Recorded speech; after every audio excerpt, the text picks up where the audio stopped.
What's up, and welcome to UFO Catastrophic Disclosure Live. It's not just limited to UFOs. We're gonna talk about a whole bunch of subjects here tonight. I wanted to bring up a couple things. So this is the UAP summary, and going to be adding a bunch of new stuff to here soon. And this technical briefing on UAP or UFOs. I don't like to use the new term because it erases a lot of the history, and the new search term is not in the history books or in the old files. So we got some updates today from the APEC team. So propulsion.com, if you guys haven't checked out what we're doing, we have a monthly event where we got a next one coming up, I think next Saturday. Or is it this Saturday? I think it might be this Saturday. Let's just check. Yep, January 20th. So that's this Saturday. And guys, we got space-time engineering and quantum warp cores. Some scientists coming on to talk about this. We're trying to open up the dialogue and bring more scientists into the discussion. We've got some exciting news too. I'm going to bring some people in. Jarod, who's a member of the team, also ex-military. Jonathan, my brother, who's been helping out with the programming and the software. So we have one of the largest. We have one of the largest databases we have one of the largest databases out there for UFO material. It's a huge Google Drive folder that's full of all kinds of goodies and documents. Any kind of paper we thought was important, we'd save.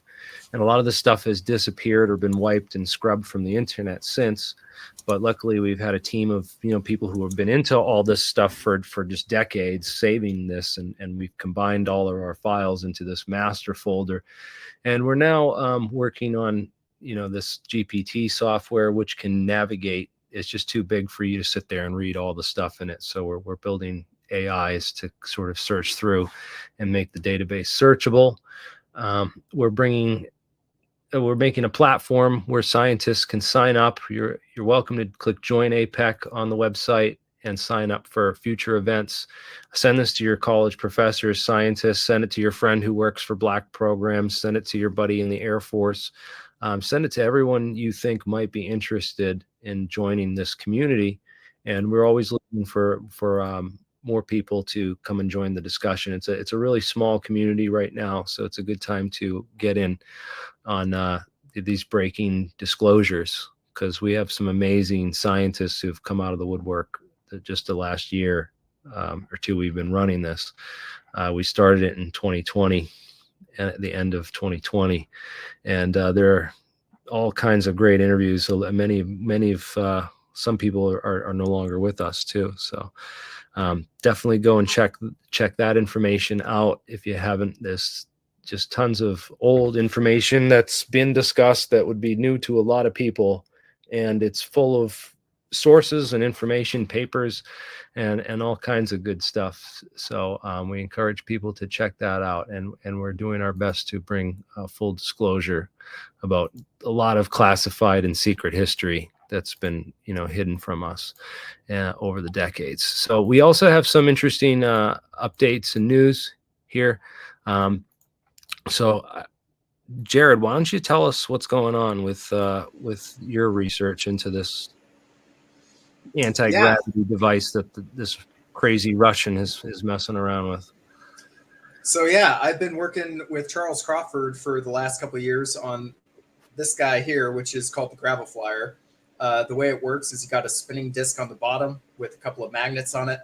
You got a spinning disc on the top with no magnets on it. The spinning discs have a negative voltage, minus 10 kV, and then a positive voltage plus 10 kV. And then you got a Tesla coil that is connected to that center disc there. And then you got a piezoelectric buzzer right there that is blasted down ultrasonic frequencies onto the whole system. So the gist is that as you're spinning these highly charged discs and you're creating this eddy current, this magnetic field from that bottom disc, you end up affecting this counter-rotating, because the discs are counter-rotating, you end up affecting this counter-rotating EM field with that ultrasound somehow. Alexei Chekarkov, the guy who invented this thing a decade ago and posted a bunch of videos about it on YouTube like 5 or 6 years ago, Charles and I have managed to get in contact with him and finally convinced him to show us a live demonstration of all the different things that he does to tune it, because that's been the biggest problem, is that there's so many different things to tune. You have to tune that Tesla coil, you have to tune the buzzer, you have to tune the speed of the discs, you got to tune the spacing of the discs away from that middle disc. There's a lot of things going on. So in just a couple days ago, we managed to get him to go through the tuning process, and I'm going to share the results of that. If I can find my window here. There we go. So up in the right-hand side, you can see here is him going through the tuning process, and we have the moment where after the third round of tuning, he finally manages to get the thing to kind of lift up and tip over a bit. So here we go. And I'll play it over and over and over a couple times. So this button that he's pushing there, it turns off the ultrasound for just a couple of seconds. That's how he's getting the thing to actually sync up, is by turning off the ultrasound in increasing intervals. So mind you, this is 3.5 hours of us watching him go through the tuning process and multiple rounds of trying to tune it.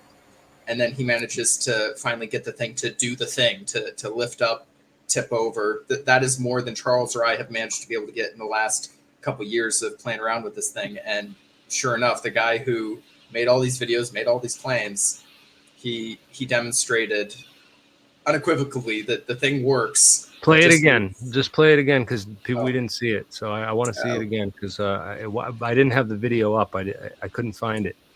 Oh, here we go. Let me do it again. All right. Can you see it now? You can see it now? Not seeing it. I can see it. It's up now. There it is. Okay. All right. So this is clipped, right? This is edited. It had already taken him about 40 minutes of other things going through the tuning to get it up to the state where he can push the button to make it do the thing, right? So this is deceptively simple compared to, you know, the hours and hours that we sat watching him go through the process. It's just weird. It looks like he put a wire. It would have been cool if he jumped way across or something, but. So in the unedited, the 3.5 hour recording of all this, he walks over the thing. He is, you know, picking up, walking around the thing. Like, it is very apparent that there are no strings to Charles and I who watched it from start to finish. And hopefully we'll be able to share that eventually here, but we're gonna take his instructions first for a little while, and we're going to play around with those instructions for a little while before we go throwing them out to the world. I think it's part of a smaller window of a screen capture, so that's pretty much as big as it's going to get. I don't think it's very low definition too. So it is unfortunately a little lower in def. Yeah, well, it's interesting, man. I would love to see you guys replicate that with your device in your own lab, because then I know I'd be a lot more, you know, sure of it then. Mark is also here, and he had some results earlier. You get the kids in the background, so I had to put them back. But yeah, what's going on with you added some experimental data going with, is it Alzafon? Yeah, so the Alzafon experiment, I don't have the data on me right now.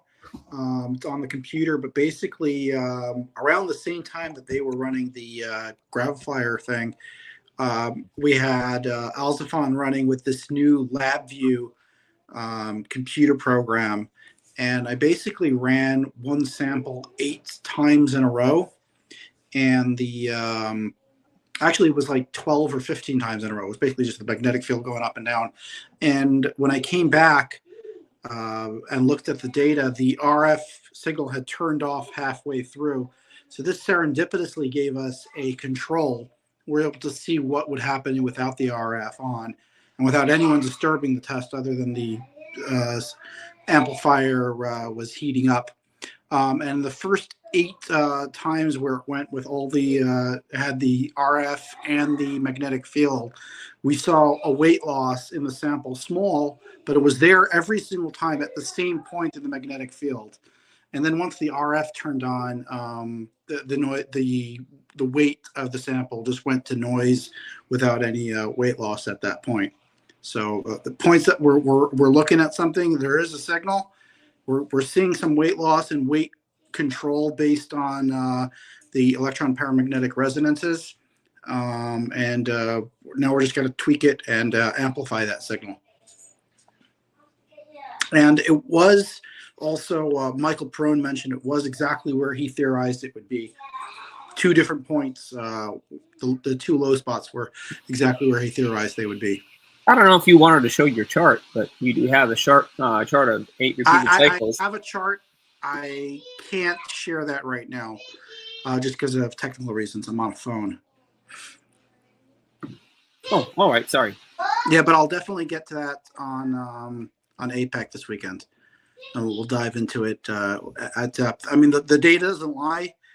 Anyone who's seen the chart seems to agree there's definitely something there. This is something that's peeking out beyond the noise. Yeah, again, I was looking for errors in your test and measurement setup, and I'm usually pretty good at spotting them. I'm going to have a qualification for it. I don't see where the error is being made. Maybe if I did some deeper analysis, I could find some other speculation. But in my opinion, at least, this is solid and usable data. The forces may be very small. The change may be very small. But because of repeatability, we can average all of the 8 cycles and get ourselves a general uncertainty for any given test point. But the thing is, we just have to manually input that data into a set of 8 different tables for each run or each cycle, and then you'll take an averaging function, figure them out, and see what we're looking at for a very, very clean waveform there. Probably help us find our peaks too. Yeah, that's right, and that's probably going to be one of our next runs, is to concentrate on where those peaks or where the drops in weight were, and try to build on that effect from there. We're also going to introduce the triplet electron states that are supposed to amplify the effect by 250,000 times, and if we get to that point, we might be looking at 80+% weight loss if we get that level of amplification over the signal that we already have. So, well, cool stuff, Mark. Thank you for sharing that, and understand that you have to get back to your kids. So no worries if yeah, I gotta go. Yeah, man. Thank you for sharing, and thank Jarod too for sharing that earlier too. At least we're getting something. It's we got Chris Mailer coming on to talk about this Warp Technologies Research Center and their quantum-based warp core that they're working on. That sounds super interesting. It sure does. Curtis Horn with he's got a paper on matter field equations, and Mendel Sachs and Paul Dirac, as well as particle antiparticle pairs and quaternion E&M in further depth. Curtis has presented a number of concepts at APEC and has worked extensively with Dr. James Woodward's team on the mega drive and the Mach effect propulsion. Okay, so yeah, he's there with Hal Fern and all those guys with James Woodward. So that should be really cool. And then Kurt Zeller is going to be talking, the first speaker. Gravitational electromagnetic analogy postulates that our gravitational field is composed of 2 components. 1, the gravito-electric field, common gravity, and 2, the gravito-magnetic field, or gravidodynamics, moving systems in motion, a weak inductive orthogonal component. So it's a very weak inductive component to gravity, which was measured with Gravity Probe B, which NASA put up into space early 2002, I think. So gravitomagnetic fields are induced via net angular momentum of a mass current, direct analogous to magnetic fields resulting from an electric current. This aims to summarize gravitomagnetic theory and briefly highlight the recent observations that affirm its validity. So pretty cool stuff. That's a continuation of John Brandenburg's gem theory there. So Can we dig into the Sachs-Dirac matter? Like who's Sachs? And Paul Dirac I'm familiar with. Yeah, Mendel Sachs. Mendel Sachs. German. This guy sucks. I'm going to talk about. Okay. Let me just see real quick here if I can't.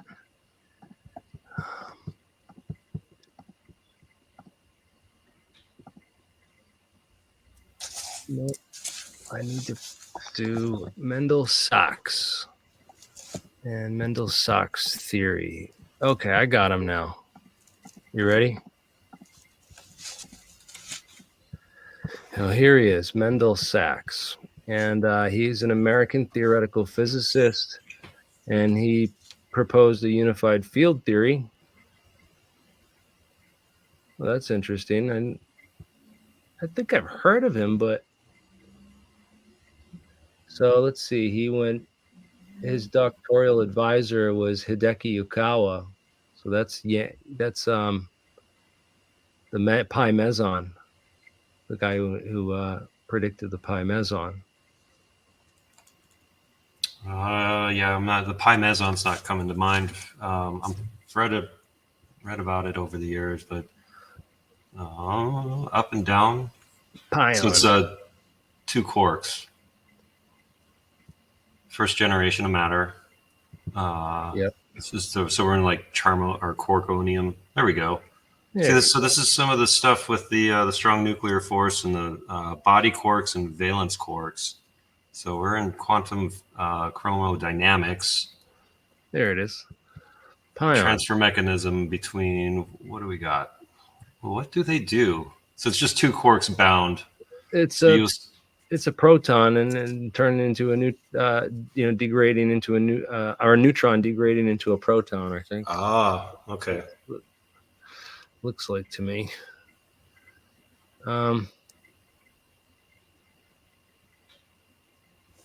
Interesting. So yeah, so these guys, that's who taught Mendel Sachs. And where did he get his? So he went to Imperial University of Tokyo and Columbia University. That's interesting. That his alma mater is Kyoto Imperial University and Osaka Imperial University. So the Imperial Universities in Japan. Pre World War II, looks like, or just right before.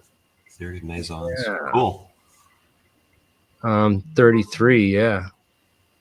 So his work led up to the discovery of neutrinos, because the little animation wasn't showing the release of the neutrino. Oh, there's the standard model. There's my favorite little picture. Yeah. Yeah, so when I was trying to figure out what the pion is, I was actually thinking about that standard model chart there. That's highly recommend, memorizing that or carrying that if you want to dig into nuclear physics. Oh, wait. The Hangar 1, where Lockheed Missiles and Space Company was under contract to construct the first nuclear stage rocket engine. Oh, yeah. So he was involved with that out of NASA's Moffett Field hangar there. It's a beautiful building when you're down in. That's the one that burned San down, Jose. isn't it? Yeah, it did. That was a sad day. It was a blimp hangar during World War I. That's why it's so big. And then I guess they were trying to figure out what to do with it since it was built and monumental. They've done a bunch of things inside of it over the years. And NASA Ames funnels into it. Yeah.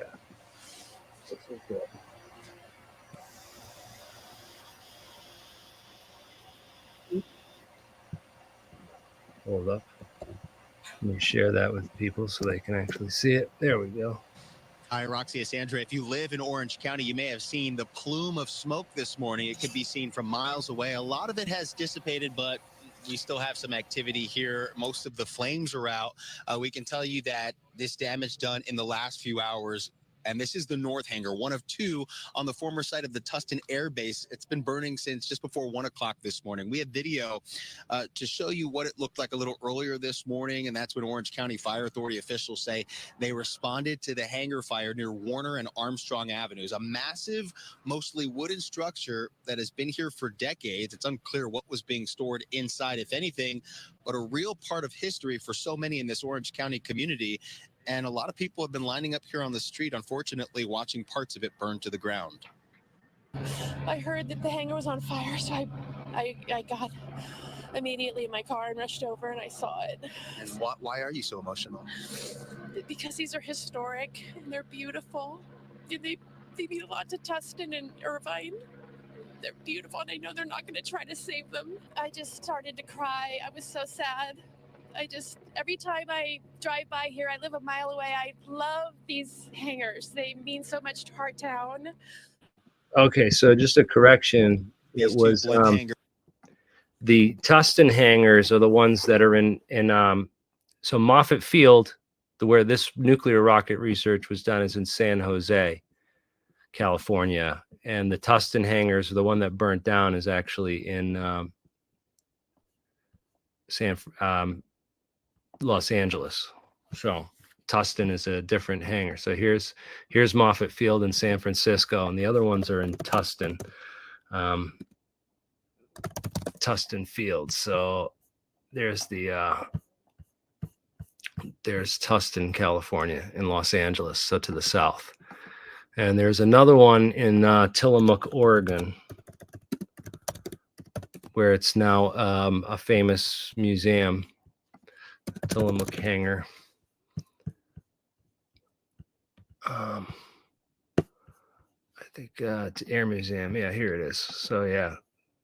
So there were a bunch of these World War II blimp hangars on the East Coast and the West Coast. You know, I went over. One of them was actually in Weymouth, Massachusetts. That was the northernmost one on the East Coast. And that's now a super fun site. It's like everything's toxic and contaminated there. But yeah, this is a very interesting place. These giant hangars. But I know, right? That it's all wood too. It's all wooden structure in there. I don't know why they would not ever put sprinkler systems in there or some kind of fire suppressant system. It's pretty crazy stuff. So yeah, we got off on a tangent though. We were with APEC, this guy Sachs is I want to go back to Sachs because he was come on. Oh, there we go. Sachs. Here's Mendel Sachs. He was involved with a whole bunch of interesting classified physics. Aspen Center of Physics. I found a hidden teaching on Hawking radiation by Hawking himself.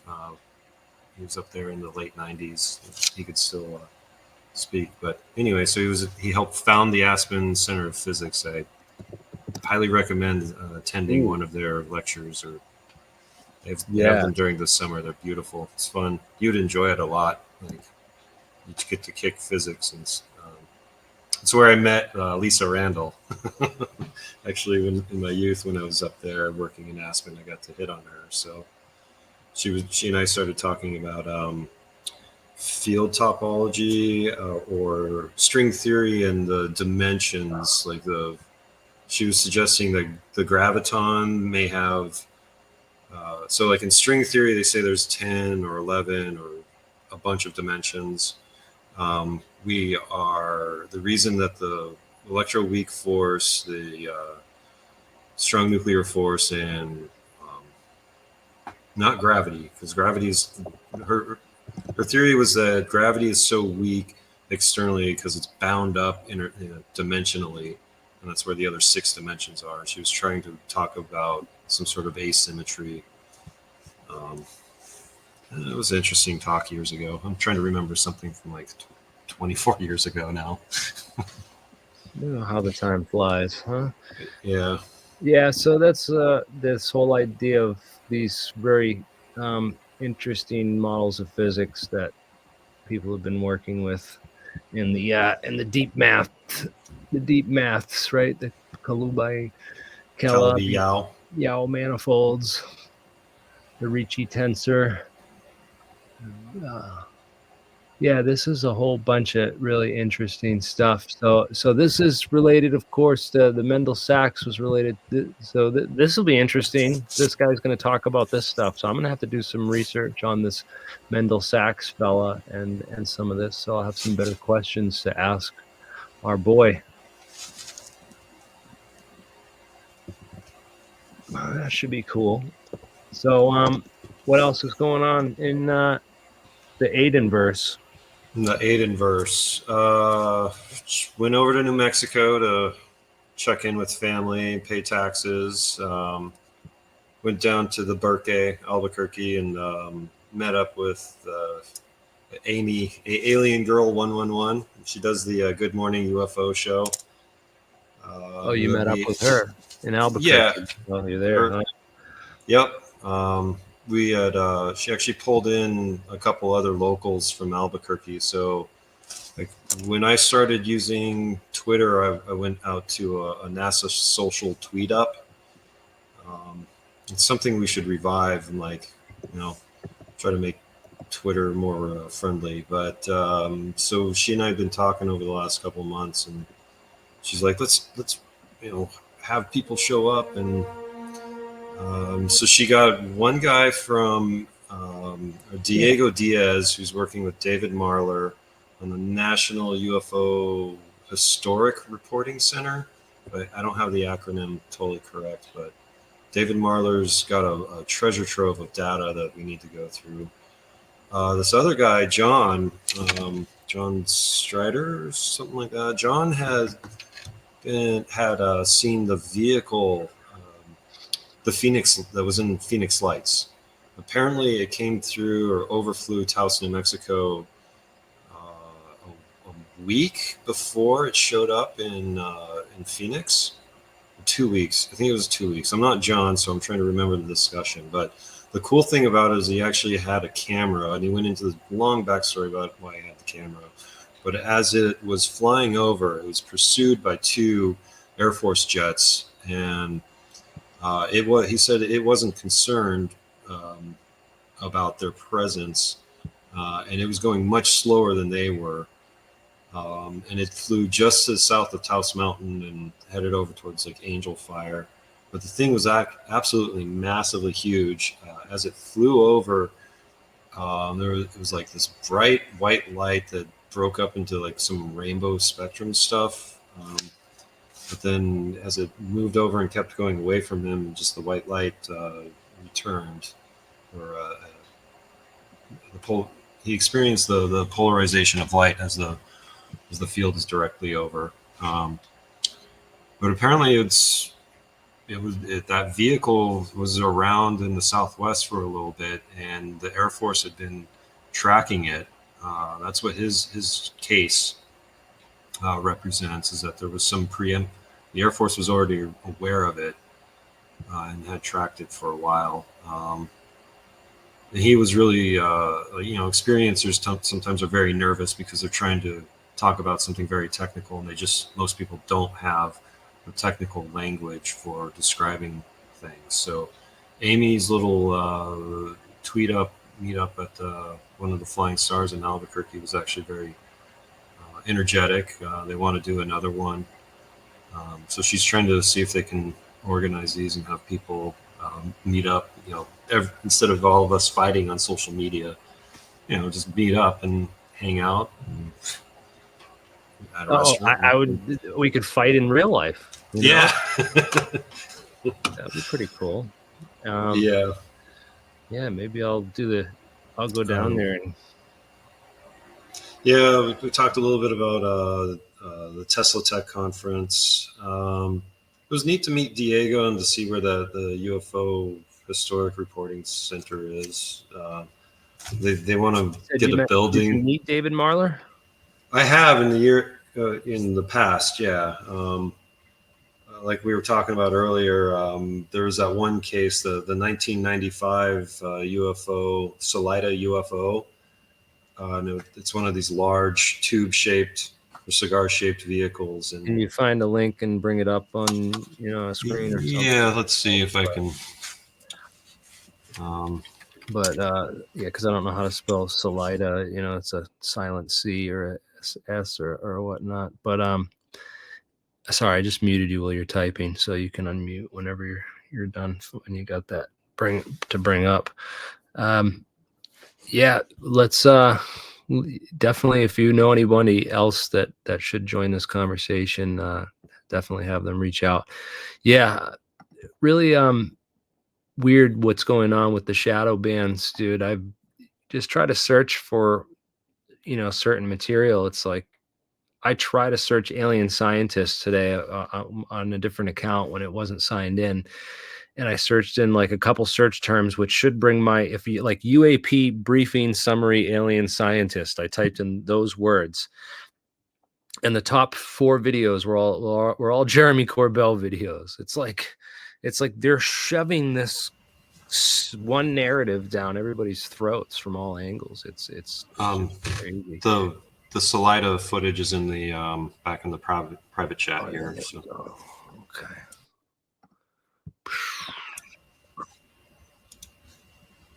Hold. We'll have to get through. Yeah, it has ads. I'm sorry, my links. I don't have like a paid YouTube subscription, so we still have to suffer through ads. So yeah, this one is there's a good version of it. I hope I got the right one for you. A spaceship grow bigger like that? Huh? It's Cliff. It's weird that there's noise on it. Usually I see the one that's quiet, but it zooms in and you can see the propulsion field on the vehicle. There, see the sparkle that's moving back and forth. There's a stilled version of this. This is just the raw footage of it. But when you stabilize it, you can see that field is sliding back and forth. Or there's something, and it's just holding still. His camera is pretty shaky, and this is 1995 stuff. But had coffee with David Marler. We went over this case. I can hear someone hammering. That's your audio, right? Yeah, I'll mute.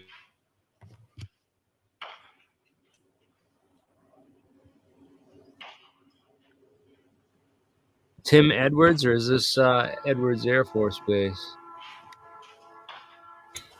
That's Tim Edwards is the guy. He's in Salida, Colorado, which is Western Slope near Grand Junction.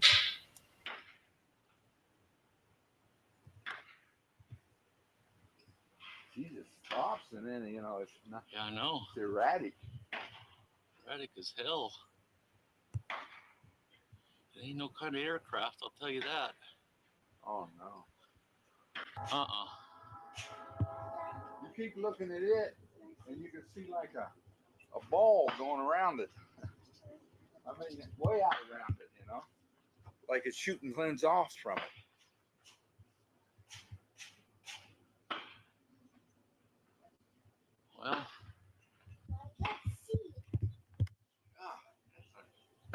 Well, the more you look at it, it's just amazing.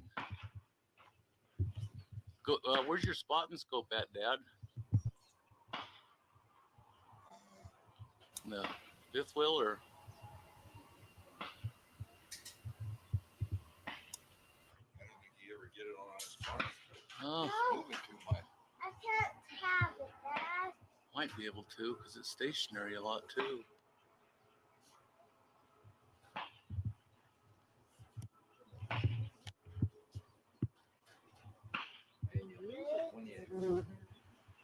No, that's pretty wild. I never saw this, but it looks like a Tic Tac, man, with like. This one's huge. This is one of the interplanetary ships. It moved over that part of the sky there. It probably moved. This one, like Jarod was saying, this is 1.4 kilometers in length. This is one of the type of vehicles when I had Stan Friedman's here and there. You can see one of the little probe ships going by. The little dot going around is a small probe ship. I can't see it with this. Personal interpretation due to years of looking through UFO footage. I recognize that as a Zeta interplanetary ship.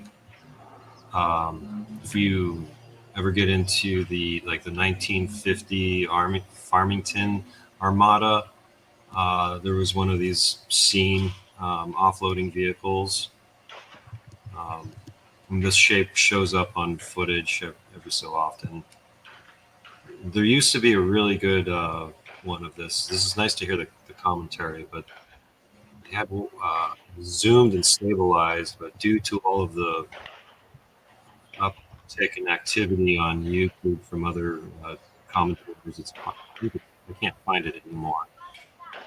If you have video editing software, Is Michael there? Tell him to get on here. no, I think he went back to his place or something. He's not at work lab. If you can come on, I'd like to bring him on. This is so I've been doing a ton of research into the RAM cohomology since that whole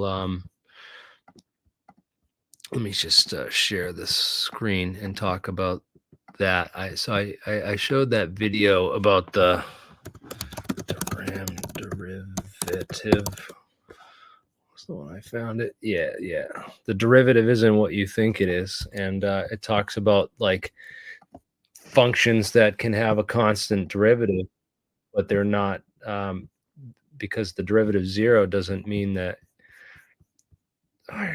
Why the hell is I hate fucking ads. So give me a second till the ad clears. Yeah, with calculus, the thing that always tickled my fancy was when they were doing integrals, and then the boundaries of the integrals would be functions themselves. So you'd have to do the integral of the core function and then apply, the functions into the integrand after it had been integrated. Yeah, so it talks about like the rules of geometry and calculus. They fail over weird spaces. So it talks about holes in your homology and boundary conditions and stuff. So this is very cool because he shows right there. Yeah. See how you have your derivative is 0, but the function's not constant because it's there's a hole in your derivative. Oh, in continuities, yeah, that looks like a step function that they're so it's a way that we can use this same thing as a test to find the holes. So if you evaluate if you evaluate the function at 2 different points, the derivative you can evaluate it and it's constant everywhere. But if you evaluate it, you'll find where the hole is in the function because you can go say, oh, well, around 0. It goes from 1 to 2 all of a sudden. So there's a hole in the function at 0. Right. The straight line there is the straight line test to see if a curve is actually a function. What I remember from calculus, the definition of a function is that if you run a straight line through it at every point along the curve that's within your boundary, if it like loops back over on itself, it's not a function. Right. Right. Well, it's not something you can do with, but it's like the rules of calculus fail on these weird spaces, which is really interesting, I thought. And it said that a hole is a form with 0 derivative that's not the derivative of anything else. So that's the definition that he came up with for a hole in space. And I wish I could, I went through this a little bit, but he talks this the whole what was the very thing at the end where so the derivative is the opposite of the boundary. I thought that was a weird. I still haven't wrapped my head around that. The boundary conditions. So when you're learning differential equations, which is what they use up in college in order to weed out the shitty engineers from the guys that actually know how to think, is these different partial differential equations, and their boundaries are. My understanding is that's like your data set. Where are you interested in studying, or what are you interested in examining mathematically? And then you have something that you're taking data on, and it's all over the place. So your job as a highly paid engineer is to start taking that data and turn it into an equation. And then you have to look for incontinuity or non-linearities or non-continuities within the function, which is where the straight line test comes into place.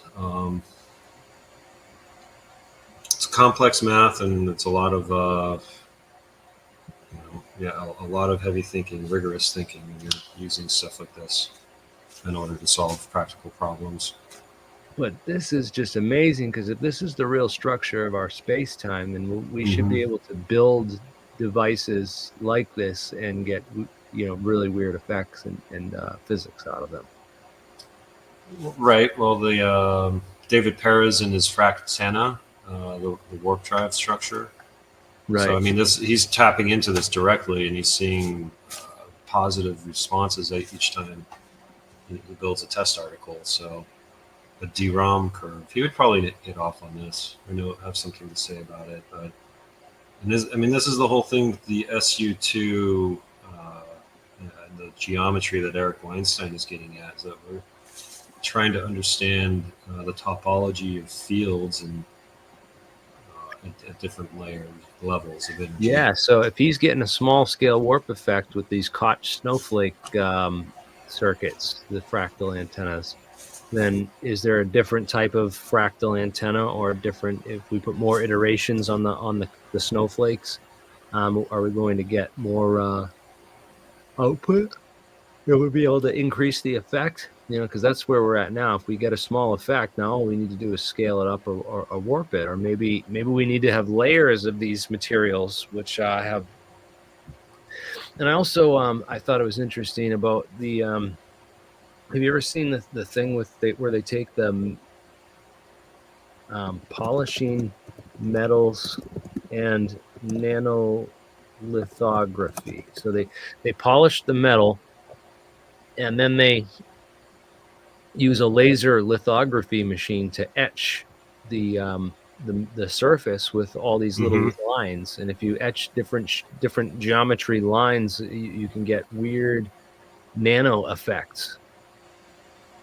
Weird near field effects if it's being charged, like turning metals translucent or transparent, and and weird stuff like that. I remember I had a whole article on that, and now I search for it and I can't find really anything. Maybe I have to put different terms in there.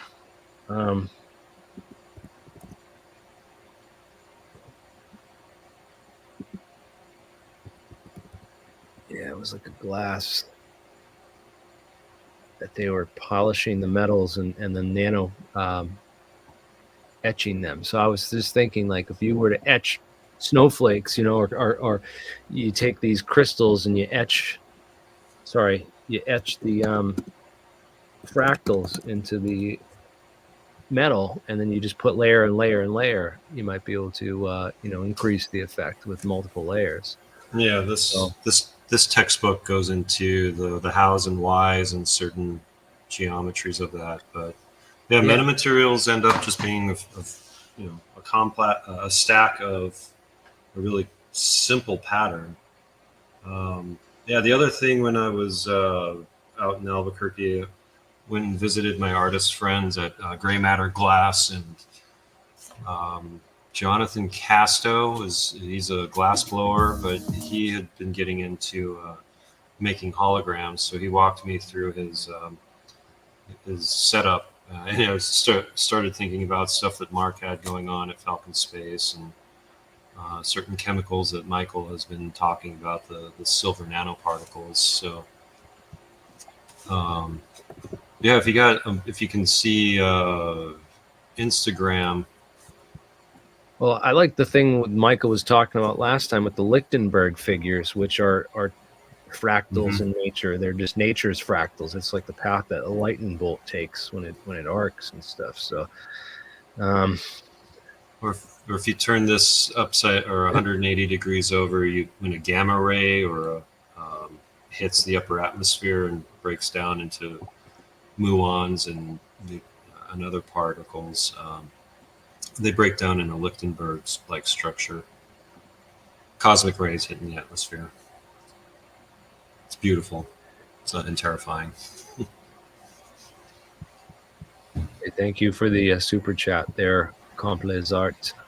So appreciate that, man. It's good stuff, man. Yeah, I wonder if there'd be a way to, apparently these things trap electric fields, and you can create a permanent like batteries from this stuff. This is like weird stuff that Hutchison was talking about with some of those cells that he build these power cells and charge them, and they just remain charged. I thought that was an interesting thing, because it's kind of like this tree that you could harvest energy from the vacuum if you had enough of it going on there. And this is similar to what somebody told me way back. I talked about this free energy device, or that free energy machine. It was something similar to this that they were talking about now.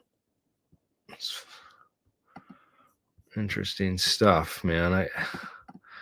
I hope we figured this out, man. We got a whole team of people that are devoted to researching this stuff and figuring it out. And, if we can't figure it out, someone else will. And we have the platform to get their message and their information out to a greater public for a greater good. So that's what I'm just hoping to achieve, man. If I can be part of this disclosure process in any way. I just don't have any faith in this corrupt government. They lie about everything.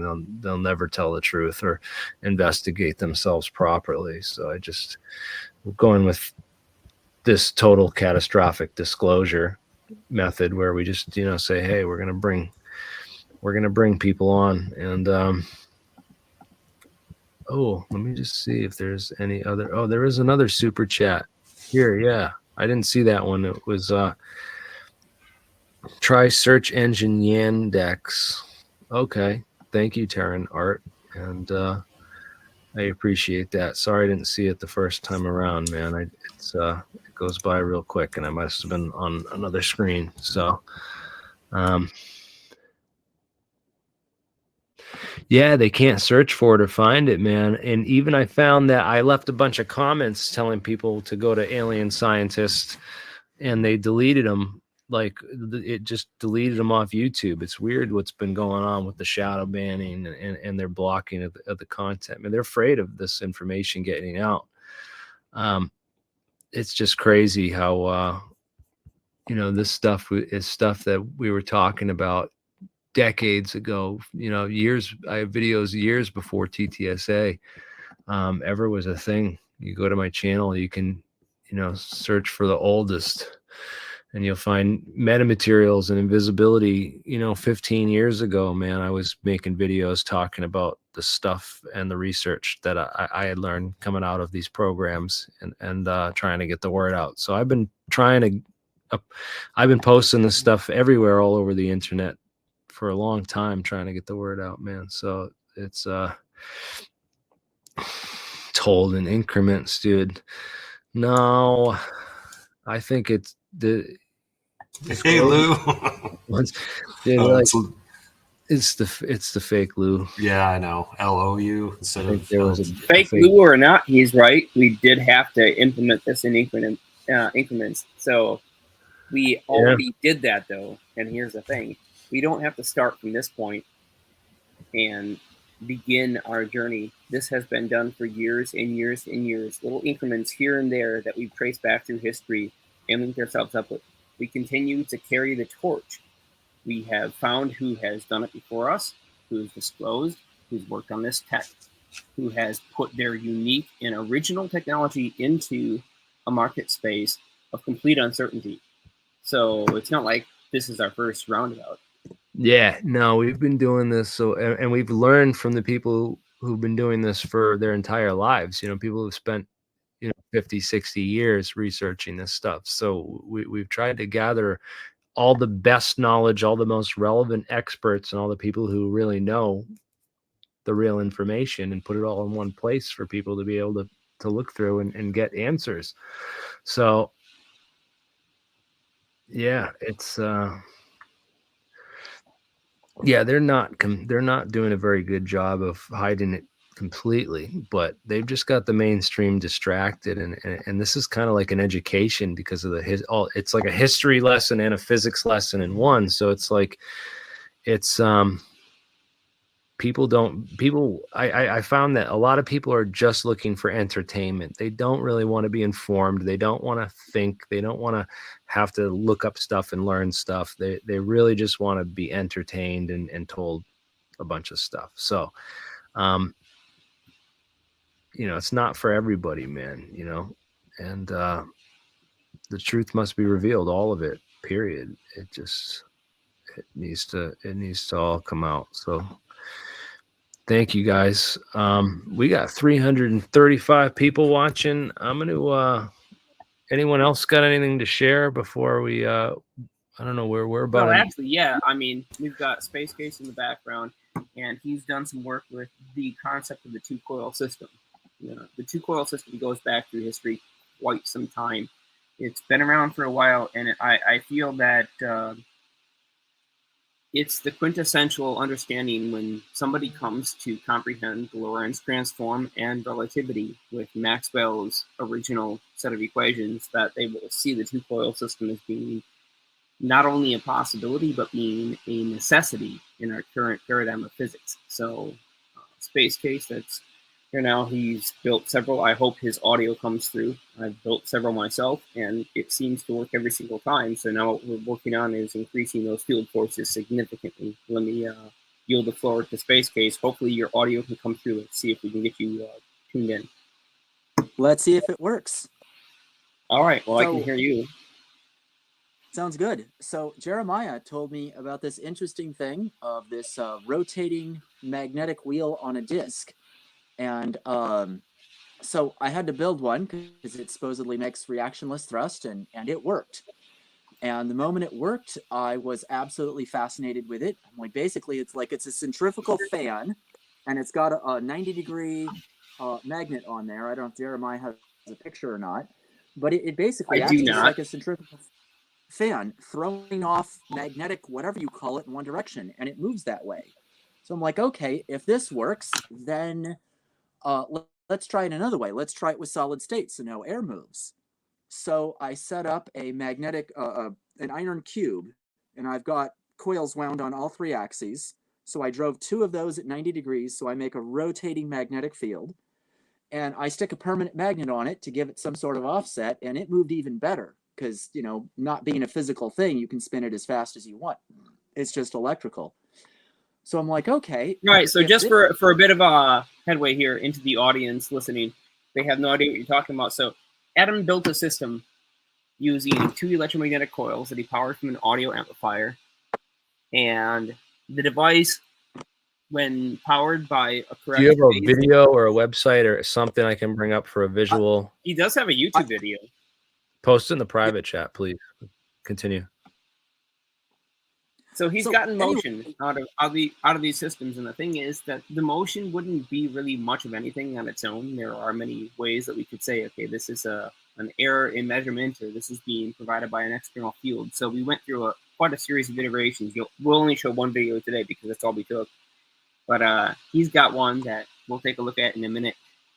The basic idea is, though, we predicted the effect, and it worked pretty much exactly as we predicted it. So either we made a wrong prediction based on some fundamentals, or it looks like this is a weak iteration utilizing the fundamentals that we do have an understanding of, and that we can now work on increasing these forces significantly.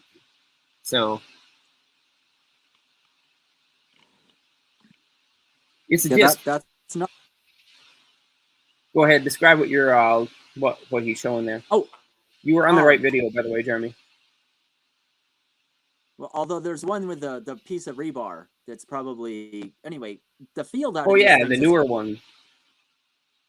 Yeah, it didn't get many views. You'll probably have to click on videos and then see it, because the progression of what I figured out with this is within a week I had 4 different devices that all showed movement, and the craziest thing is when I set that one on the table and then I hung a coffee mug near it. It wasn't just moving the setup; it was moving nearby objects. That was the crazy thing, and that got me to think. This whole idea of the ether is pretty much the same thing as warped space. And if you view it as magnetic, not how strong it is and what direction it's going, but the pressure that would be in the room, like the equivalent would be of a fan. If a fan is on in the room, you know how strong is the air and what direction is it moving. That's what modern physics looks as with a magnetic field, but they forget the pressure differential between the front and the back of the fan. So if you look at this pressure differential, this magnetic pressure, if you want to look at it as electrostatic tension, whatever words you want to use to describe it, it appears to be a real thing. And the video right there, that's my time field detector. I've got 2 clocks on either side of that board, and they're compared in the middle. The output's on that LED. And when you start messing with this stuff, you mess with the flow rate of time. And it occurred to me, you have to model our reality like a magnetic fluid. And if you do that, or a ideal gas or whatever it is, once you do that, all this hardware starts making sense. You take, like in the rebar test, you take 2 coils at the end of a 1 foot long piece of rebar. You turn them both on at the same time. You turn one of them off first. It physically moves. You've moved whatever this warped space is, magnetic fluid, and you've made it move. Yes, that's a comment. That's my fractal toroid coil. The crazy thing about this is that coil right there in this display there, when you turn that on, it makes a persistent field that lasts. And whatever magnetic pressure was in the area when you made that, it sticks in it. This is how these effects are lasting. So when you start messing with the flow rate of time, it's because you've got the magnetic fluid inside and outside these fields. Same with the little spinning disc, you can have 2 different things. So you can have regular matter that you have either added magnetic pressure or vacuumed it out. And I suppose I should say what people probably are thinking about the magnetic pressure thing is that if you look at read Maxwell's books, the whole 2-volume set, nearly 1,000 pages, it's really important. You can't summarize that into a short thing and figure you know what's going on into those equations. But physics knows that magnetism is basically the electrostatic field when viewed at 90 degrees. A transformer is electrostatic induction. So the turns ratio in a transformer matters, and it matters a lot. This is extremely well known. But the moment physics goes into how strong is a magnetic field, it drops the electrostatic component, the voltage component of those formulas. And this is where they went wrong. This is the real spot where they went wrong. Because you can double the current and half the number of turns, and it doesn't act the same. And they failed to take this into the rest of the field forces. Instead, physics focused on particle physics, and they dropped the field forces entirely. Turns out there's an enormous amount about the field forces. So anyway, that's where physics went wrong with all this stuff. They summarized the entire Faraday books with 3/4 of a page of equations, and then further summarized it by Heaviside, making them into differential formulas, and he completely missed all this stuff. And I know I'm an experimentalist, I'm not great at math, but still, this stuff absolutely moves and it happens. And it looks like everyone else is muted while I'm hearing no audio. Can anyone hear me? Yep, I can hear Absolutely. you, man. This is Yeah, I hear you. This is Some people are disclosure, just going. catastrophic disclosure, you may even say. Yeah. It's not just magnetic coils. So these are fractal coils, and it's a toroid within a toroid. So it's you're now messing with quantum field geometries in some way, Right. or could be. Oh, and the only thing you have to do to model all of this accurately is figure that magnetism, which is electrostatic induction when viewed at 90 degrees, I know that's a little weird, is basically like a fluid, and this is what makes up our reality. A fluid or a perfect gas or whatever you want to do, run it with fluid, hydrodynamic equations, and the whole thing makes sense. And you can literally push yourself off of it. And I was blown away that within a week I had 4 devices that made this happen.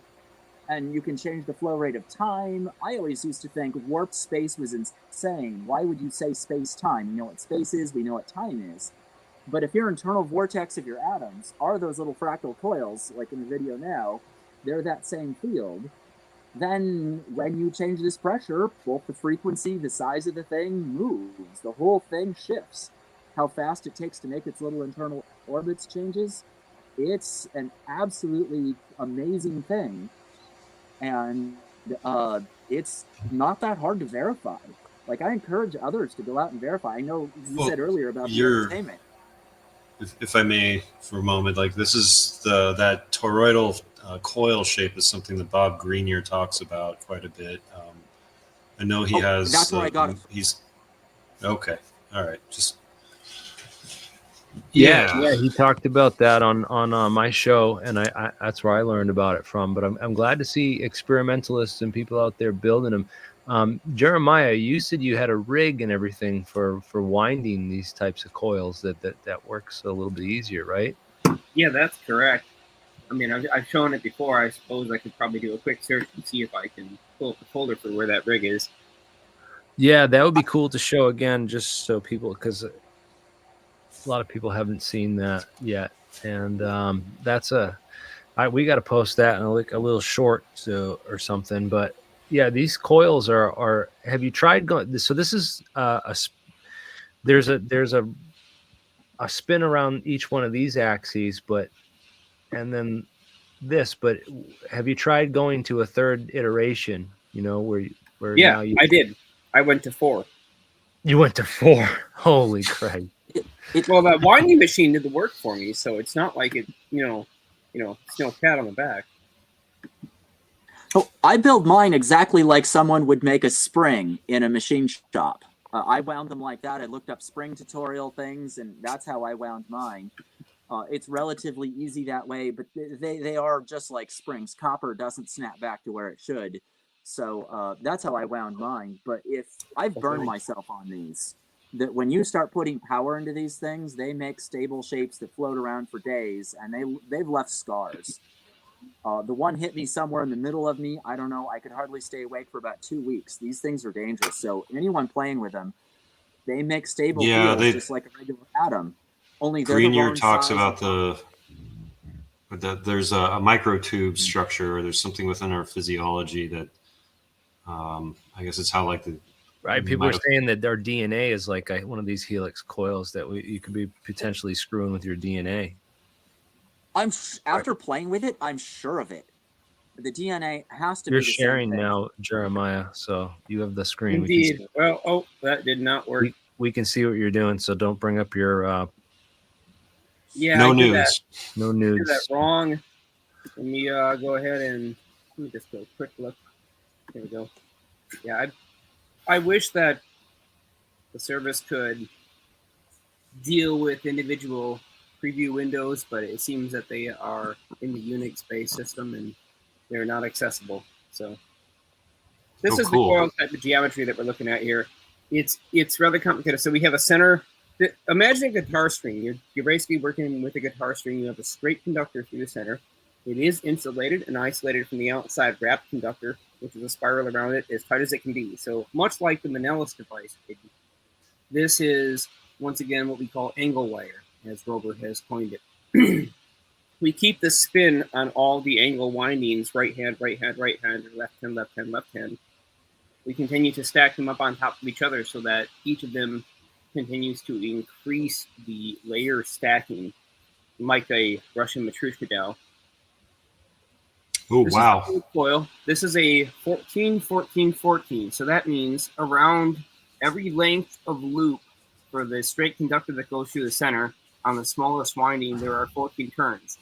For every 14 total turns of those, there are 14 loops as a group that go around the second largest diameter. And in total, there are 14 larger super tores around the entire outside diameter. And on top of that, we also have the center conductor, which allows us the total of, what is this, 1, 2, 3, 4, 5, 6, 7, 8, 9, 10, 11, 12, 13, 14, 15, 16 conductors. So we can keep on stacking from straight and variant to curled, and we'll only have the tiny little angle between the two conductor sizes between each of those stages. How many hours would you say you have into that, and how much would like? What would you sell? Well, do you count the winding machine and the time it took to build it, or the spooling, or respooling, or do you just count the amount of time it actually takes from when I say I'm going to start right now to when I could make one of these for somebody? Because there are very different numbers there. It took a lot of time to build the infrastructure to make a coil like this. Yeah. I'm just saying, if we could sell those things, because people are like, "Yo, that's artwork." I'm like, "Yeah, you're damn right, man. People would pay money for that, for a piece like that, dude. It looks super cool. Like, it does weird stuff." Can we? So that last picture, so you were showing that one interesting coil, or the. It's a lot simpler than it looks. So on the back side, you can see. There we go. So this is the winding machine. This is what makes that wire. I was driving down the alley and found some little, Power Wheels car that somebody was throwing away. I'm like, oh, those motors are perfect for this. Low RPM gear motors. It's got a hub that pops out. The straight wire feeds through the center, and the curved wire, you're looking at there, it feeds through that little stem. And the entire thing rotates around the straight wire. It's held on both sides pretty firmly, and that will wrap up a nice piece of guitar string. So let's see if there was no, I'm not going to talk about the electric catapulsion order. That's what I wanted to show, though, was the angle wire in comparison.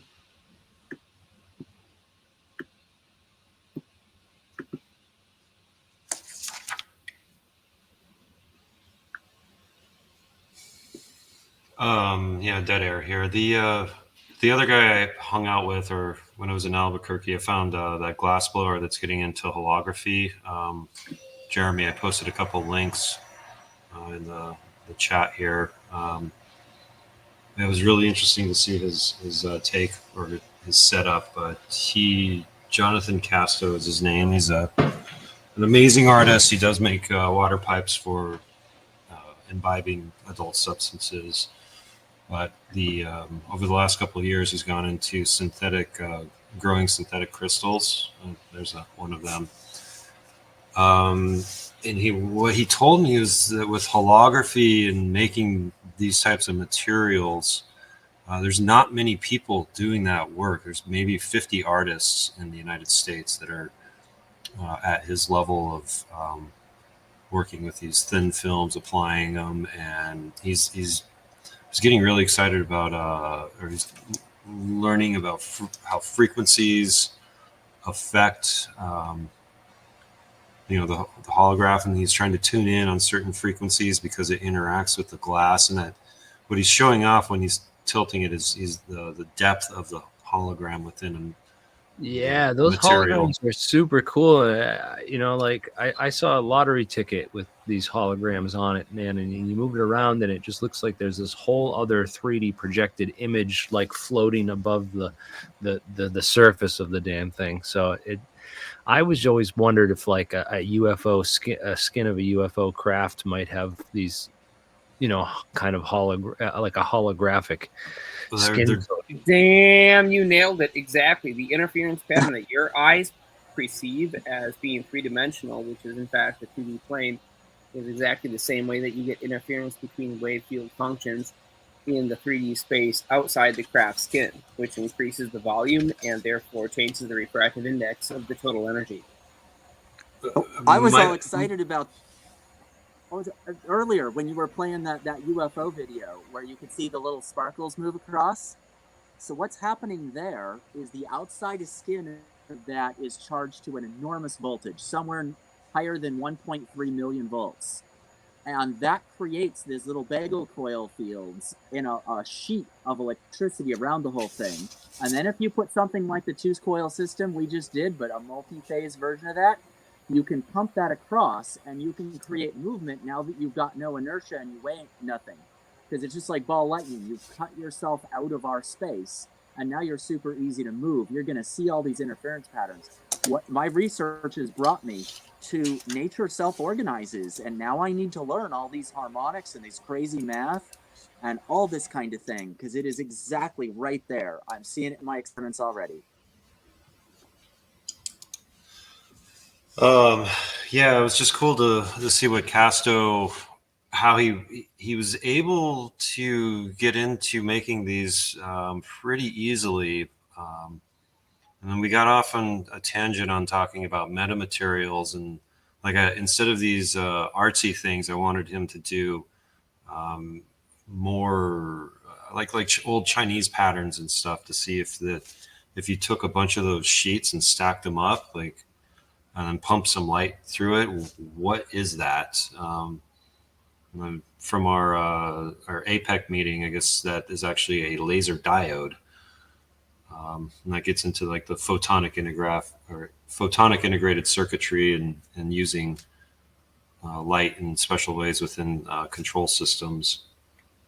Because with some of these field emitting systems, they're gonna, if you are warping space-time, it's like David Perez said, the in front of the array, it will contract, it will warp space-time quicker than it's relaxing it. So the control systems might, if your vehicle's moving through this, it might affect, like if you can't use electronic control signals, you have to switch over to photonics in order to control do the switching between the field emitting systems. But it was, mm-hmm. I was just going to say the two coil system that I went and tried, this is the same thing as David Perez, only he's using fractal patterns to make it way more effective. I've got a tiny little amount of thrust out of it. He said he has 10 pounds. So he's already on the right track with that fractal thing. He has figured it out, and he's right about control systems not working near it. And if you remember that little Wim machine thing under my table I showed in the one video that popped up here earlier, that messed with the flow rate of time up to about this in the middle and the hexagrams in them. But what I know from like qigong and standing practices is like you look for like going onto the corners of you look for boundary conditions, right? Like standing at the beach, the water washing back and forth, you get a good ionic flow. Going down to a cape or an isthmus, you'll get a lot of electricity will develop or build up at the tip of an isthmus on like down at Florida, excuse me. Cape Horn, known for like the worst weather in the sea. Yeah, exactly. But yeah, so going and finding natural places to build up energy is pretty cool.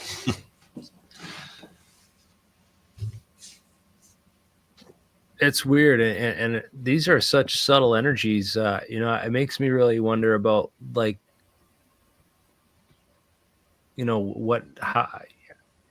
because there's those water freezing experiments that Emoto did, where he's claiming that your thoughts would affect the freezing of the water. But there's so many other variables of physics that are so much stronger than whatever we could detect or perceive through thoughts and emotions. So it makes me really wonder about, some of these new age ideas. So I'm not completely sold on everything yet.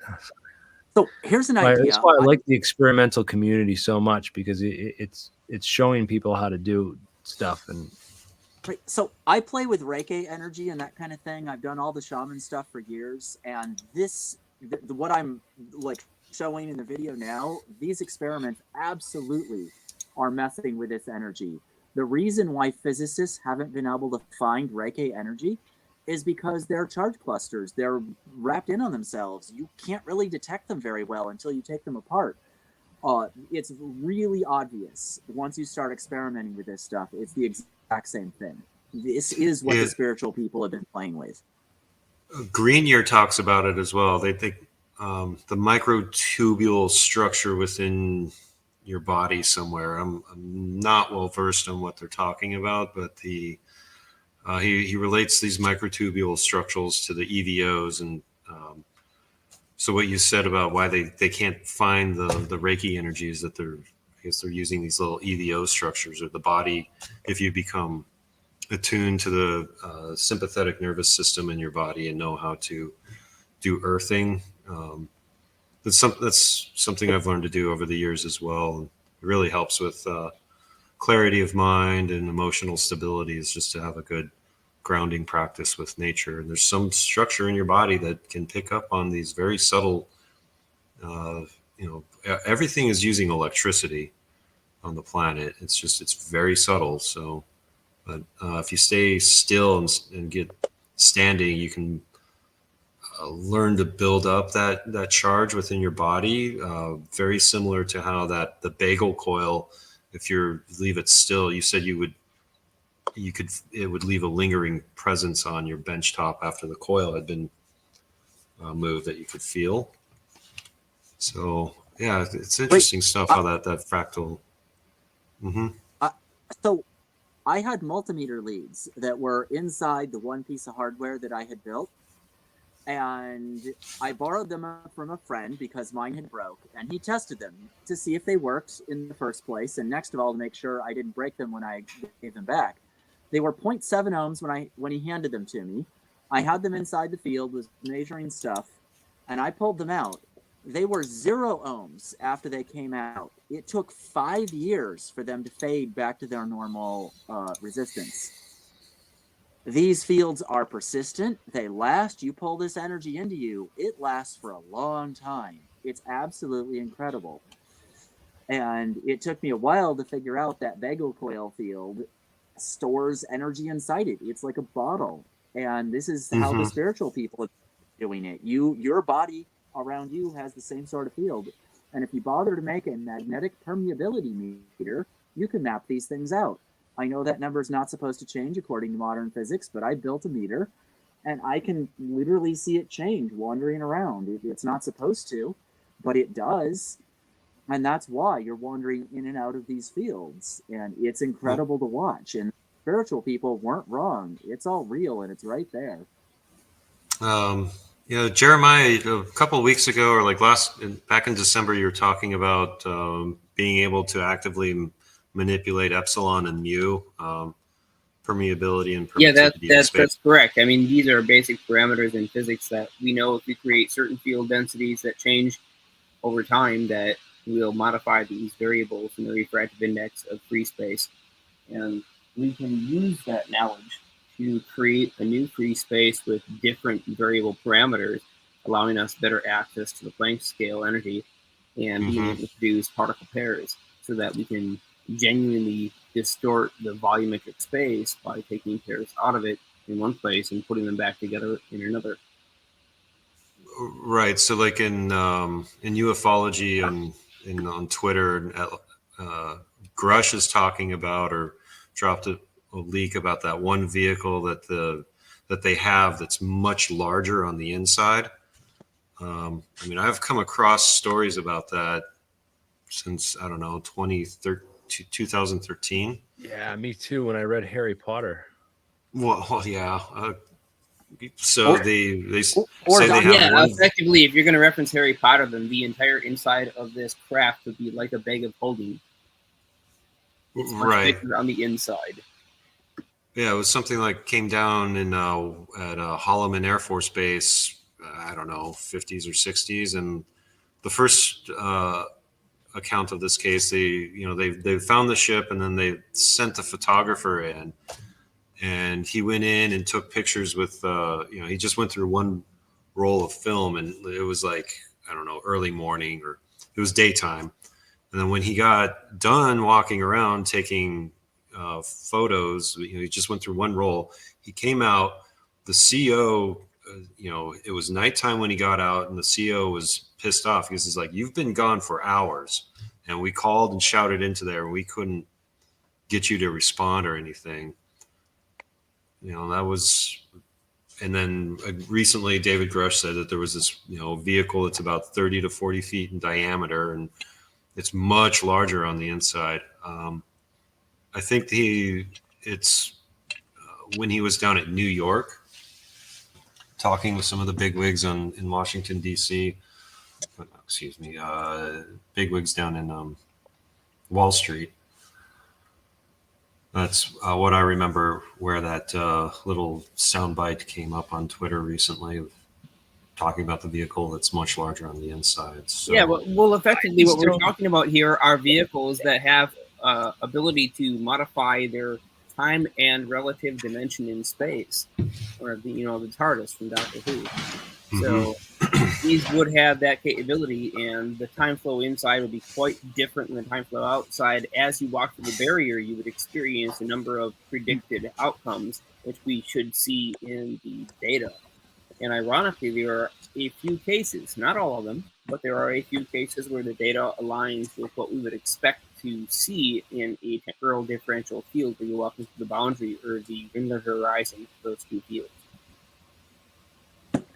And my suggestion to someone that's built that hardware is do not spend time in that boundary. That's going to hurt you. You want to be inside or outside. Do not take much time to cross it. Yeah, you actually see this a lot too.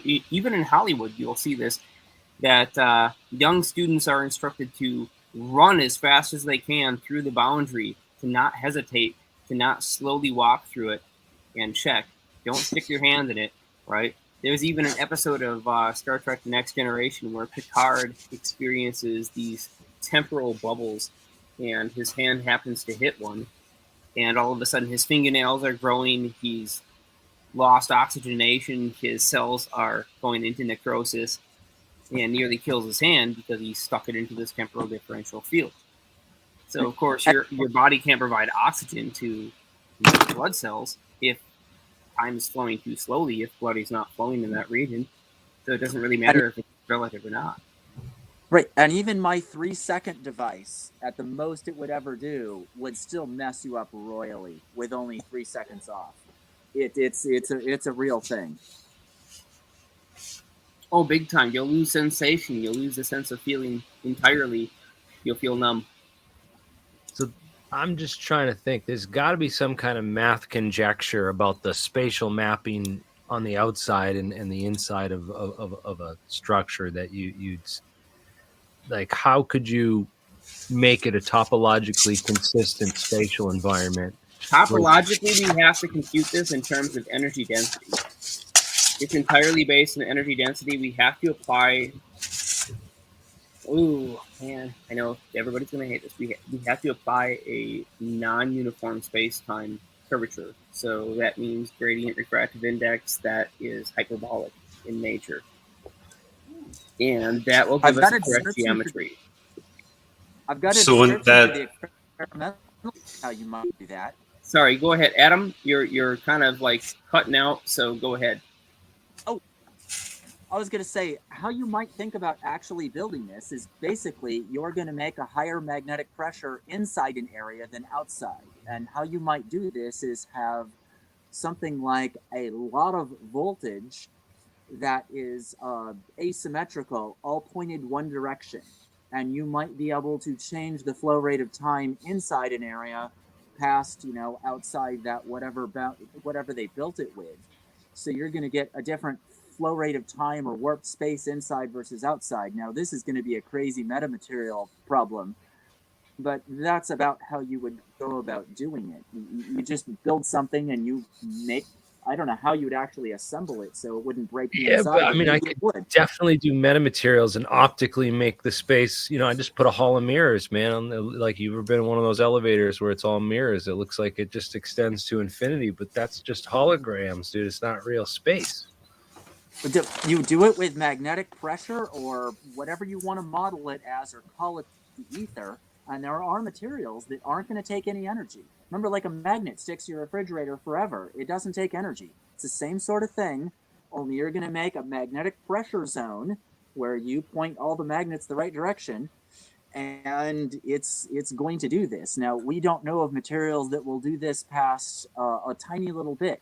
The biggest effect I've got from my little time field meter, it runs at 20 million cycles a second, and I can get it to read 10 cycles a second different. That's a really small change. You're not going to notice that with how big something is. But then if you stretch out the space-time inside, like, what happens to you when you pass through that boundary layer? Do you get stretched out too? I mean, you obviously you maintain the same size, so if I may briefly, or maybe you get smaller. Maybe it would have to make you smaller in order to fit inside that space on the outside. You'd have to get smaller as you entered. So you feel it. There was this one technician I was learning with when I was at ITT in 2016. He was a U.S. Air Force airman that had been stationed out at Area 51. At this time, I was talking with Mark McCandlish and writing up papers on the plasma motor and the ARV.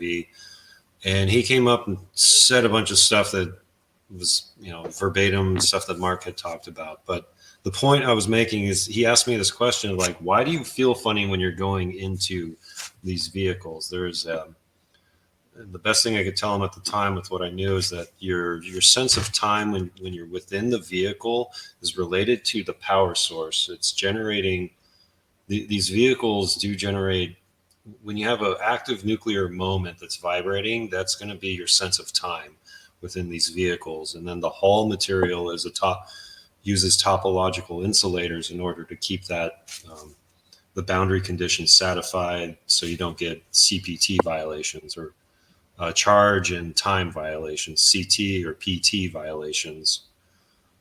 And then the other thing was constructing them. Everything that we're doing here openly, we're still just using electrons. We haven't gotten around to being able to use muons and tauons for some of these field effects. So the non-linearity, or a simple analogy I've been trying to say is, like, right now, energetically, we're doing things using 50-cent pieces, and that's an electron. Now, if you are able to master muons, you're going around doing things with a $100 bill.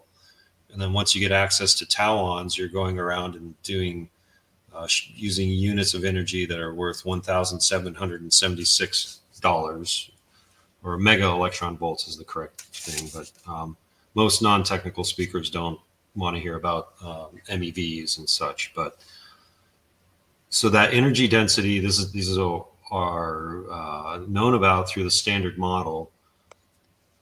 And there's a whole field of unknown chemistry that uses muons and tauons, or maybe they know about it up at Los Alamos, or we can get hints of it through CERN when they're doing particles, or smashing particles. And Grenier, this is one of the topics I wanted to talk with him about, that, and like, we can't stabilize muons. We have to learn to use that instability. But if we're able to manufacture something that has a different field permeability and permittivity inside of it, that may help stabilize tauons. So you can see, you're applying super dense energy, and you're going to get some exotic effects out of that. So a thought on this is that first of all, the electron ring theory, Jeremy, go look that up. Electron ring theory, go look at that. I'm pretty convinced that most of these fundamental particles are like the bagel coil or some other such version, but all this stuff. Bob Greenyer's fascinated with his self-organization of reality. And he's right, because that's where the answer is. I've gone through the non-self-organized version and about hit its limit with so little force I can hardly even describe what it does. So if you go look through how does reality self-organize, this is how you take advantage of all these things. That's exactly the right trick. And Bob Greenyer's on the right path there. But he's not an experimentalist. He's got a bunch of people working with him that are. He's a good organizer. But yeah, I think you're absolutely right about that. Working with nature, figuring out these things, that's where we're going to find everything. That's where the answers lie. Yeah, we need some more astrophysics, like the jets. Things, man. Look at this. So this is some scientists who might still be alive. We could track down this Vasimir. Vasimir, yeah, he's down in Puerto Rico, or he was. When I was working with Ralph Kelly in the EE labs at UNM, he had some RF coil that was like the choke in the middle of the Vasimir engine. There he is. Yeah, Chang Diaz. Ramon. Everybody calls him Ramon. Huh. Yeah, huh? So there's this guy, and then there's Ramon, and we got who's this other dude here? I just saw. I was looking into. Oh yeah, Christine Charles. He's a physicist at Australian National University in Canberra, Australia, inventor, researcher, and scientist communicator. Her position at the Australian National University is Director of Space Plasma, Power, and Propulsion Laboratory. Awesome. Yeah, it would be cool to talk to her. See if we can't reach out and line her up for some kind of future APEC. This is good. I'm glad we're. You never know what you're going to find digging into some of this stuff. And I found a bunch of new topologists, and I mean, this guy Massey seems like he did a lot of work. I'd never heard of him before, but wow, the deep dives you can go down and the real information that you can learn. This is going to take you weeks just to learn some of the math to get you caught up to speed about, to even know what they're talking about with this stuff. If you're not familiar with algebraic topology. I had an algebraic topology book back as an undergrad, man, and I swear I thought it was just written in a completely foreign language. It was just so out there and whack. I couldn't understand any of it. But as you start to learn group theory and more of this, advanced mathematics, it's more of those symbols and start to make a little more sense. But this is a lot of lifetime of work that will that people could look into any one of these things. So it's really just so much to dig into and learn here. I love when I go on these deep dives. I'm learning so much about these I am so happy that all these people have done all this work, because it means as an experimentalist, I can go run across what they've done and actually use it, and I don't have to spend 100 lifetimes figuring all this stuff out. They've done it for me. It's like magic. Possibly, if it's open source or not. Yeah, or classified. Of course, the government, you have to remember that the government said a lot of research didn't work. And they were continuing the research in secret while telling the public that it didn't work and publishing nonsense like cold fusion and other things. So you have to be really like Wilbert Smith. He worked for the Canadian government, Project Magnet. That's still active today. And that's kind of interesting, isn't it? This guy that comes up with this whole physics book that's completely says that he was told by the boys up top, whoever that means. And it's crazy stuff, and it appears to work. It's different language than everyone else uses, but still, they have to know something. They can't have funded this from the 1950s to today and not figured out what I figured out, unless they're dumb as bricks. Like, they can't do that. Was it the second director of the Skunkworks project? on his deathbed confession, said, "We have 1,500 of the world's brightest minds, and we've spent $4 trillion over the last 10 years. What do you think we've been doing?" Yeah, That's a right, heck of a question. Exactly. I got to find the right Wilbur Smith. I'm still stuck on that. I don't think I got the right guy. Look on Rex Research. Rex Research and look up Wilbur Smith. The book you're looking for is called The New Science.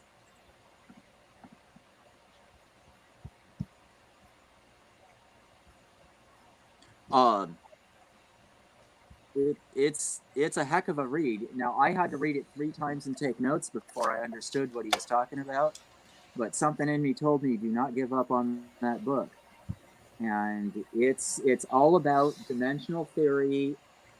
Like, for example, take nothing at all. Wipe your mind of any ideas or concepts. The first dimension would be length, because that's something we can measure. You take length like X, Y, and Z axis, it's still length. So that's not a new thing. Next dimension would be 90 degrees to length would be area.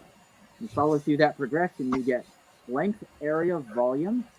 Third one would be movement or time, which is typically spin. The next 90 degrees would be divergent spin. This is what we know as of an electric field. The curl effect of, yeah, that's him. The curl effect is going to be the magnetic field. That's the next 90 degrees. Anyway, he's got 12 dimensions. And there are so many people that have seen those same 12 dimensions with completely different wording. It's a really hard book to read, but it is fantastic. Well, this is weird because the people up top, did he work with Vannevar Bush? Because that was allegedly, one of the MJ12 Like, guys. for example, David uses the word, the boy's top side is how he describes them. And I use the word AKA aliens.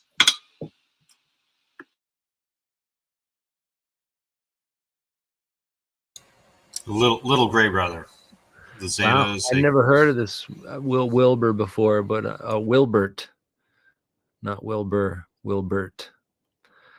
Right.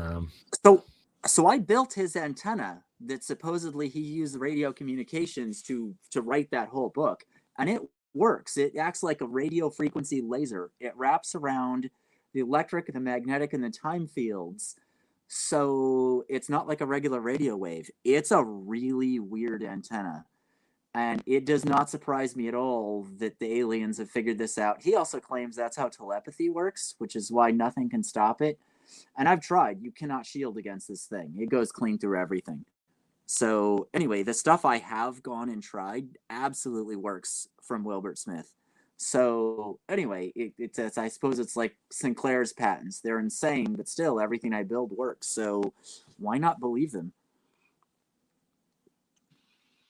When you put it to the grindstone and it survives and gives you a sharp edge, you've got something. I've tested the same. It goes through everything. It cuts right through the walls. It cuts right through the shields. And it picks up on the radio or whatever other detection equipment I have, even if it's 50 feet away or more. So it does. It cuts clean through everything. And the other thing that's weird about it is there is a boundary or horizon. The cutoff in signal strength is not symmetrical like you would expect following a parabolic curve based on the inverse square. There are distinct boundaries. Have you seen the same? Well, the thing that gets me about that is he said he tried to talk with these people, whoever they were, and they couldn't hear each other. And they're like, oh, it's because the time is flowing at different rates. Here's the antenna you need to build to talk with us. So he built that antenna, and then he could talk with them. And it's the one idea that gets through those different time field things, and it makes sense because it cuts through everything else. It's a crazy antenna, and I don't know what to do with it. Sounds like we need to make more of these antenna. Absolutely. I mean, I've got a ham radio license. I do HF radio. I talk around the world all the time because I think it's fun. Let's build these things. Now, he also said they told him that it takes 10 years to learn the skill of how to do this. Now, I thought that's interesting because, I mean, the idea is like let's say, for example, an electron doesn't really have much mass, so you can move it around with your mind. This is why electron charge clusters, like the Reiki energy or the Chi energy, you can move this with your consciousness because it doesn't weigh anything. These things are the same thing. They're basically a radio wave that's really focused, and you can move them around. But how do you direct them? How do you learn that skill? And that matches with everything I know and all the physics I know behind it. That I thought was very interesting. So he said they were directing it to the right location, but I would love someone to practice with. And let's go try it and learn how. Dude, you're like Professor X, and you're gonna teach Magneto how to get his powers, and he's gonna betray you and join and fight the X-Men. You know how the story goes? Have you? You can't do this, man. I am familiar with this. I have had Jeremiah yell at me, call me back and say, you cannot build this thing or I will kill you. Because, like, for example, let's say we take artificial intelligence. I know how to give it like a little add-on card. Oh, no. And he tells me, don't do that, like, bad idea. And he's right about that, but I know how to build it. And that's what kind of worries me, is that I know things I probably shouldn't, but I won't share them because they're a bad idea. We probably don't want AI going interdimensional and time traveling before we can. But the crazy thing... So this character, this fictional character that he was talking about, that said what he said to him, well, whoever that is, if you do it, Adam, if you give this thing access, there will be reciprocations directly from a lot of us. Yeah. So... I mean, come on, like, I already published a video about you can build a machine in a dream world in your mind in front of you and have it physically alter this world.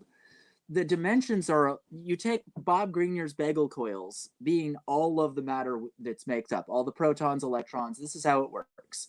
So, if we take the shaman point of view, every world is a dream world, and we go apply that, we're like, hey, why can't I build the machine in a daydream in front of me and have it affect the field forces here?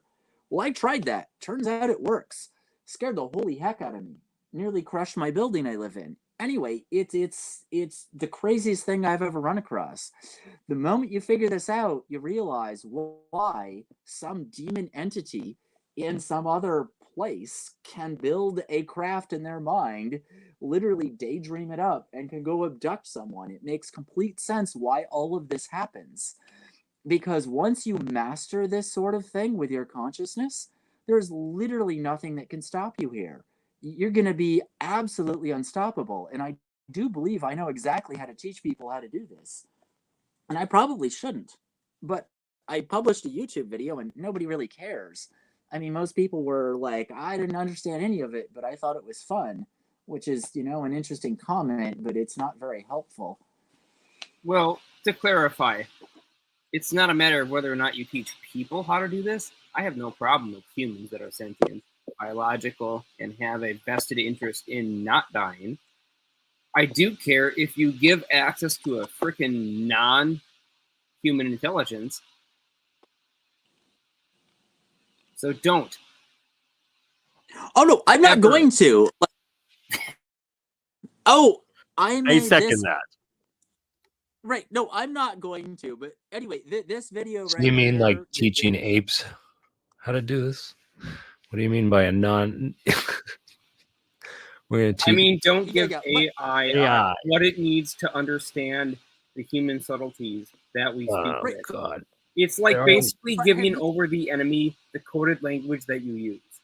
It's the secret, you know, the Turing decoding. Right, but don't the teach it how to decode. People that remote view the devil, they come up with this is an ancient artificial intelligence. That's the craziest thing ever. I think somebody already did it a long, long time ago. You got to watch the Y-Files. They did.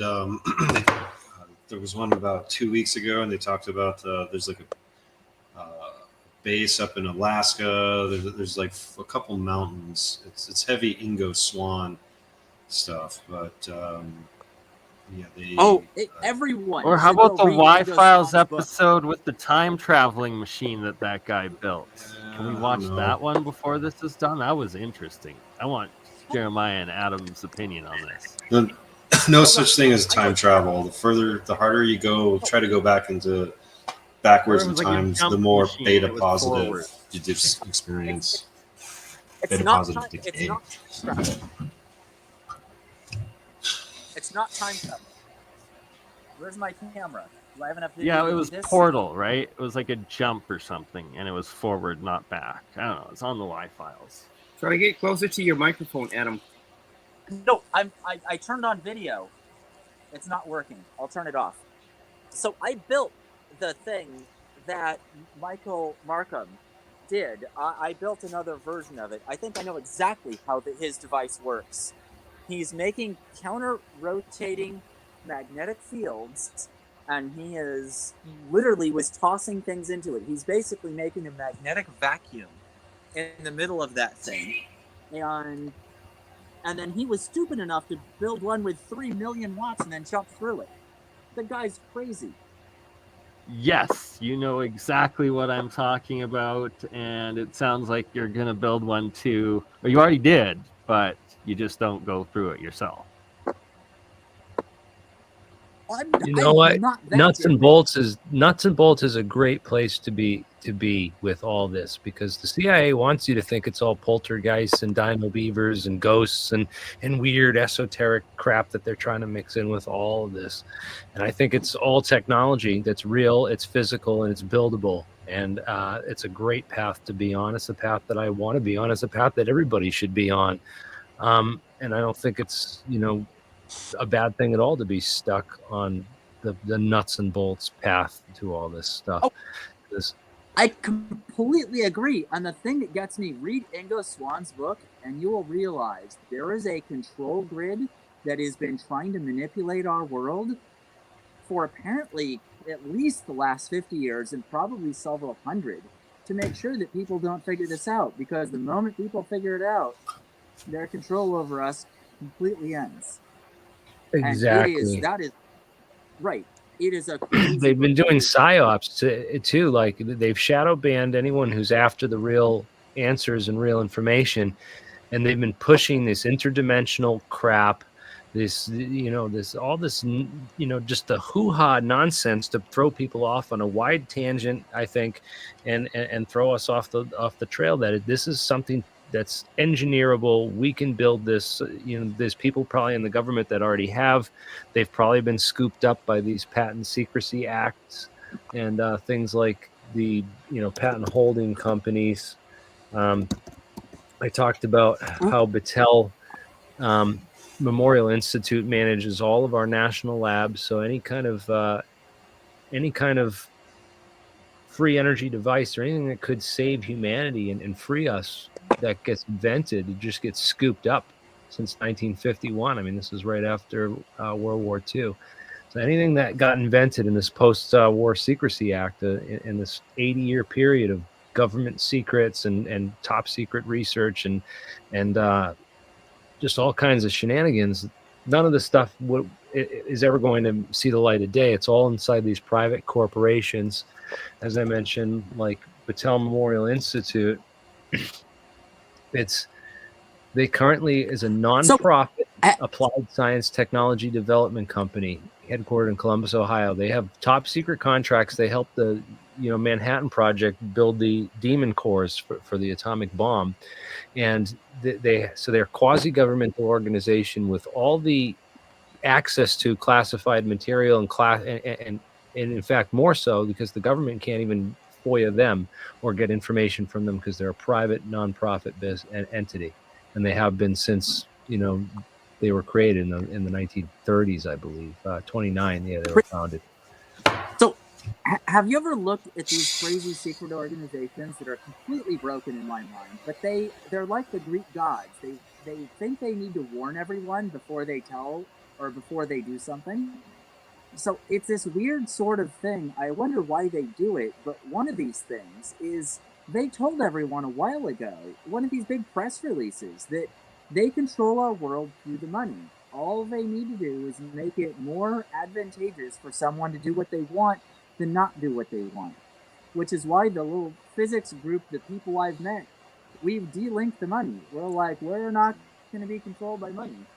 And that is the answer, because that's how they've been doing all of this. You try to patent something, you're looking for money. And if anyone's ever read the briefing, the little document you're supposed to read when you go work for the patent office of what do you flag for national security reasons, that is a document worth reading.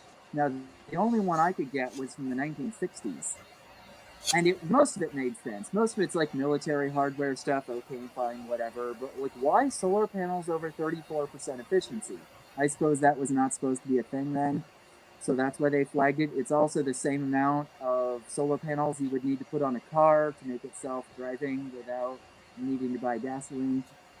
So, okay, fine. But then they've got automated computer mapping of other planets. Why the hell is that on there? Does that mean that's what they expected people to do? When you read this stuff, the other big thing was disruptive technologies. Anything that would change our way of life is to be flagged for national security reasons. And I did tech support. You know what's interesting about mapping other planets is that we had Google Mars before we had a Google Moon. So we mapped Mars and had that available on Google before we had the moon. Explain that one. National Geospatial Intelligence Agency too. So there's a whole intelligence agency dedicated to maps and that kind of intelligence. So yeah, they had to have known about this. So if you try to patent something, they tell you you can't share it with anyone anymore. The only way to do this is just like the Amish. They are incredibly wealthy people. And how they do this is they don't care about the money. They make sure they grow stuff and they sell it so they have money coming in. If people follow like what the banking system wants people to do, you get rid of all your money instantly. You have nothing. You go patent something and it's taken away from you. The only way to do this is like the Amish do. Just figure something out, give it to people, refuse to deal with the control grid, because there is a control grid of this planet. I am convinced of that. And it doesn't just end at our normal, like, stuff we have. One day I was bored, so I'm like, let's say I take Wilbert Smith's 90-degree progression, and I figure this whole world is like a video game, so there must be a cheat code to get out. Like up, down, left, right, whatever the heck it is. So I started exploring, and I got like a spiritual experience that was insane, and the only way I could describe it was like the guards of this reality were trying to stop me. They literally told me, you can't leave here. So I thought that was weird. So I called them back over and over and over again. They finally said, okay, fine, you can leave. Just don't take anyone else with you. What do I even make of that? I've heard stories like this at an ashram for years. Like, I mean, there's structures within our mind that are shared amongst many people. Archetypes is, I think, how Jungian psychologists would handle it, but you're not wrong about some of that stuff, but it's I don't know, it's we were trying to get into more physics and such, or I suppose it's so I have a flaky internet connection, if anybody didn't notice, and like I finally got on a radio show with a couple of 100,000 people listening. On the producer's radio, like right when I started talking all this physics, the producer's computer goes down. Like, who did that? I don't even know. But it's one of those things of it is not random when these things have tried to stop me from sharing this information, which is why I, went looking. What is even going on? What's happening? And I love the hard physics. I really like it. But the fact that I keep building machines that create spiritual experiences in people, it's linked. And it's linked so close.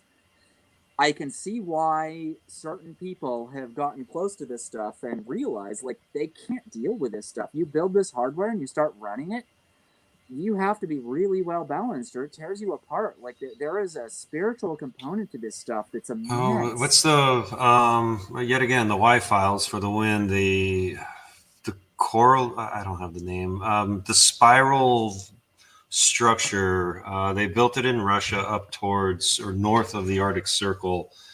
And it was like a spiral structure of polished aluminum. And then they put a chair in it, and you're supposed to be able to do remote viewing easier. It's have Professor not, X's I have chair, not dude. yet built that. but I Yeah, want to. Cerebro. It's Let me find Cerebro.